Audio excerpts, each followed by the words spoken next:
Hello guys, welcome to my YouTube channel. My name is Preeti. Today I'm coming with new topic that is demography. Let's start with the introduction. The word demography is derived from two words. Demos means people and graph means measurement, otherwise to draw, to write. Demography is concerned to writing about pupils. So basically what is the meaning of demography? कह सकते हैं हम कि demography क्या है? Statistical study है of human population या demography is the statistical study of human population.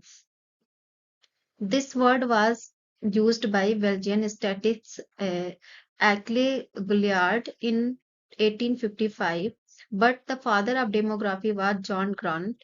John Grant demography is scientific. According to the John Grant, demography is scientific study of human population, primarily with respect to their size, structure, and means composition and distribution. So basically, the demography एक scientific study है जिसमें हम human population के बारे में study करते हैं, उस पॉपुलेशन की साइज के बारे में, साथ ही साथ स्ट्रक्चर एंड कंपोजिशन के बारे में and the distribution of population की how much the size of population and what are the composition and structure of population and the how much the population is distributed.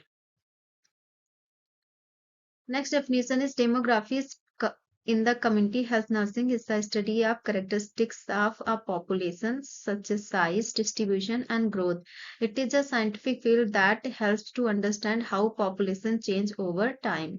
So क्या demography in the community health nursing के according कि in this we are study about the characteristics of population कि population की size कितनी है and the population distribution क्या क्या है.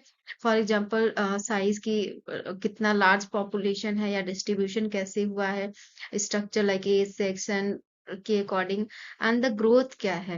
एंड साथ ही साथ it helps to the understand how population changes over time की और पॉपुलेशन जो है कैसे सम टाइम्स में चेंज होती है उसको हम अंडरस्टैंड कर सकते हैं. According to the Wrong, demography is a statistical description and analysis of human population involving the study in the terms of size, composition and distribution. So इसमें भी यही बताया गया कि डेमोग्राफी क्या है, एक साइंटिफिक या स्टैटिकल डिस्ट्रीब्यूशन है एंड एनालिसिस है ऑफ ह्यूमन पॉपुलेशन का, जिसमें हम क्या क्या देखेंगे, size of population and composition of population and the distribution of population. So basically हम जो साइज ऑफ पॉपुलेशन को कब देखते हैं इन द डेमोग्राफिक स्टडी में, कंपोजिशन क्या है एंड साथ ही साथ डिस्ट्रीब्यूशन ऑफ पॉपुलेशन के बारे में स्टडी करते हैं, उसको सिस्टेटिकली एनालाइज करते हैं.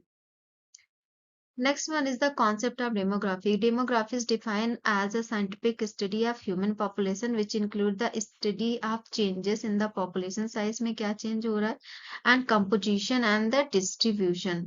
So it focuses its attention on three reading observable human phenomena. First one is the population size. So in the population size, how population grows and decline की population जो size है वो कैसे grow होती है and कैसे decline and कम होती है.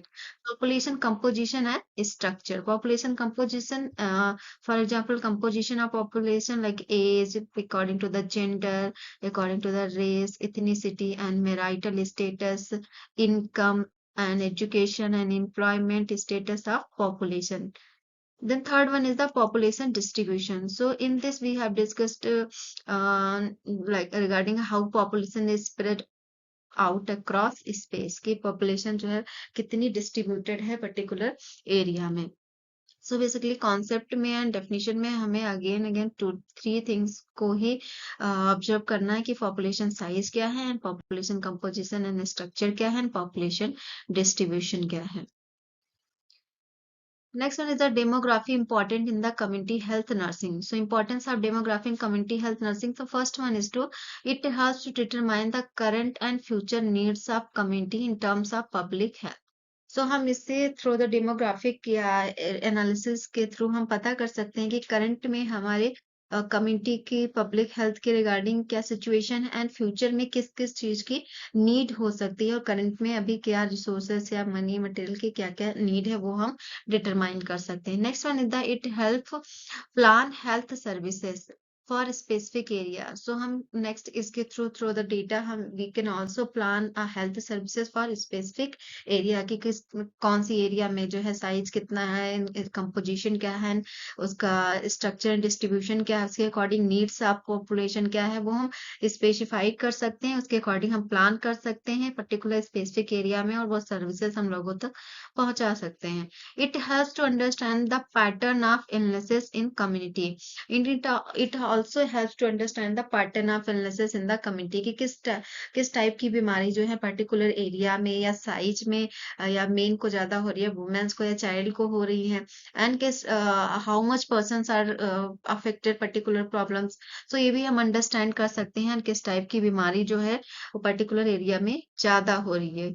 It helps to understand the links between a community characteristics such as cultural, economical, and geographical attributes. And it also helps to understand the link कि community के जो members हैं उनके characteristics and its उनके cultures क्या है, economical status क्या है, साथ ही साथ क्या geographical attributes हैं वो भी हम understand कर सकते हैं. So ये कुछ importance है. Next one is the scope of demography. So first one to know their the demographic aspects of their community. जैसे first main scope या area क्या है कि इससे हम find out कर सकते हैं कि demographic aspects क्या है particular individual and community के. Next one vital statistics में एक कर सकते हैं. It helps to manage the need based health care services for community at a large. It includes जैसे कि इसमें हम क्या क्या मैनेज कर सकते हैं, हेल्प कर सकते हैं, कम्युनिटी बेस्ड हेल्थ सर्विसेज लोगों को प्रोवाइड कर सकते हैं. फॉर एग्जांपल टोटल पॉपुलेशन पता चल जाती है हमें, एज क्या है, साइज सेक्स क्या है, फैमिली साइज क्या है, पॉपुलेशन का लाइफ एक्सपेक्टेंसी रेशियो क्या है, क्रूड मोर्टिलिटी रेट क्या है करंट पॉपुलेशन में, स्पेसिफिक मोर्टिलिटी रेट क्या है, कौन सी स्पेसिफिक बीमारी की वजह से लोगों की डेथ ज्यादा हो रही है. साथ ही साथ structure and composition and changes of population भी हम पता कर सकते हैं through the vital statics. Next one is the demographic cycle. So demographic cycle is very important for nursing students. So the worldwide history of population growth deficit the changing trend in the population size and composition due to increase and decrease in number of birth and death. So इसके according population size and composition के according कि कितने कब decrease हो रही है कब increase हो रही है number of birth and death rate, उसके according जो है कुछ stages हैं. It suggests the defined stage, its growth, which are under. First one is the high stationary stage. ये first stage है. Second stage is early expanding stage, and third stage is late expanding stage, and fourth one is the low stationary stage, and the fifth one is the decline stage. सो यहाँ पे आप देख सकते हैं कि क्या क्या स्टेज हैं. High stationary stage, early expanding stage, late expanding stage, low stationary stage and declining stage. So here in the diagram we can also understand regarding the what is the meaning of high stationary stage. So high stationary stage में क्या होगा कि birth rate जो है वो and high रहेगी birth rate, साथ ही साथ हाई रहेगी डेथ रेट भी. इन अर्ली एक्सपेंडिंग में क्या होता है कि in this unchange birth rate में कोई चेंजेस नहीं होगा, लेकिन जो डेथ रेट है that is decline. And in late expanding fall in birth rate क्या होगा, कम होगा, डेथ रेट इज फर्दर जो है डिक्रीज ही रहेगा. एंड लो स्टेशनरी स्टेज में क्या होगा कि low birth rate and low death rate दोनों क्या होंगे, कम रहेगा, लो रहेगा. इन डिक्लाइनिंग स्टेज में क्या होगा कि birth rate is lower than the death rate, birth rate death rate से भी कम हो जाएगा. सो ये कुछ स्टेजेस हैं, हम डिस्कस करेंगे one by one. So first one is the high stationary stage. In high stationary stage में बर्थ रेट भी इंक्रीज है एंड डेथ रेट भी इंक्रीज है. In this stage these no changes in the size of population due to high birth rate and high death rate which cancel each other, the and the population remain stationary. So middle of the 17th century the world population was in this stage. So during the 17th century जो world की population थी वो high stationary stage पे थी. India was in this stage till 1920. till 1920 तक जो India जो था वो हाई स्टेशनरी स्टेज पे ही था. Next one is the early expanding stage. In early expanding stage, birth rate is increased and death rate is further increased. So in this stage, there is some increase in the population because death rate began to be decline and while the birth rate remained to unchanged. So the world population was in this stage from the middle 17th century to midline of 19th century. So इस time पे जो world population थी वो कब थी 17th to midline of 19th century के time पे. Whereas the India population was in this stage from 1921 to 1950 के टाइम पे इंडिया जो अर्ली एक्सपेंडिंग स्टेज पे थी. It is due to the improving the health condition and facilities. So health condition and facilities improve हो गई थी. इस वजह से क्या हो रहा था कि जो डेथ रेट है वो डेथ रेट जो है बिगेन डिक्लाइन हो रही थी यानी कि कम थी.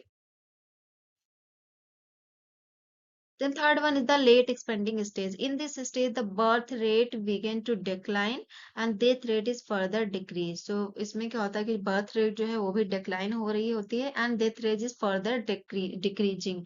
So the population continues to growing population and because death rate is decreased. So India has entered in this phase in a number of developing countries. So for example, this is China, Singapore, birth rate and these are birth rate have declined rapidly but जो India है वो अभी late expanding stage पे है.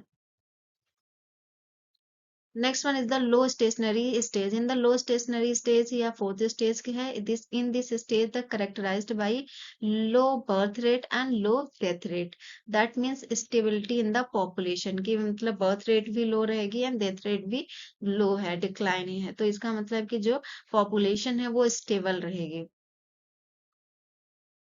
The next one is the declining stage is the fifth stage. So declining stage में क्या होगा तो जो हमारा in this stage the birth rate is lower than the death rate. So the population began to declining because birth rate is lower to the death rate. So there is the negative growth in the population. Declining stage में क्या होगा कि negative growth होगा in the population.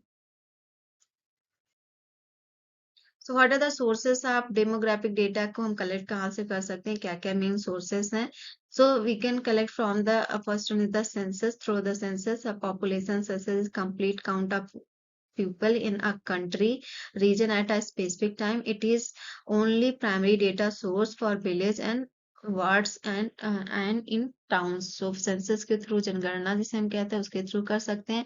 Then civil registration system a record of vital events like birth and death rate को record किया जाता है. Civil registration system के थ्रू भी हम डेमोग्राफिक डेटा कलेक्ट कर सकते हैं. Next one the sample survey. Sample survey means demographic sample survey are conducted by the organisation like national sample survey organisation NSSO. तो इसके थ्रू भी हम डेटा को कलेक्ट कर सकते हैं. Next one administrative records. जो भी रिकॉर्ड्स होते हैं डेटा जो कलेक्ट किया जाता है from routine administrative and operation activities के थ्रू. सो उससे भी हम डेटा या डेमोग्राफिक डेटा हम ले सकते हैं. Next one is the family welfare programme. Data from the programme like the national family health survey. तो उससे भी हम डेटा को कलेक्ट कर सकते हैं डेमोग्राफिक डेटा. तो ये कुछ हैं सोर्सेस जो मेन सोर्सेस हैं. सेंसस है, सिविल रजिस्ट्रेशन सिस्टम है, सैंपल सर्वे है and administrative records and family welfare programmes data. So these are the sources of demographic data. Thank you class. So मिलते हैं नेक्स्ट वीडियो में.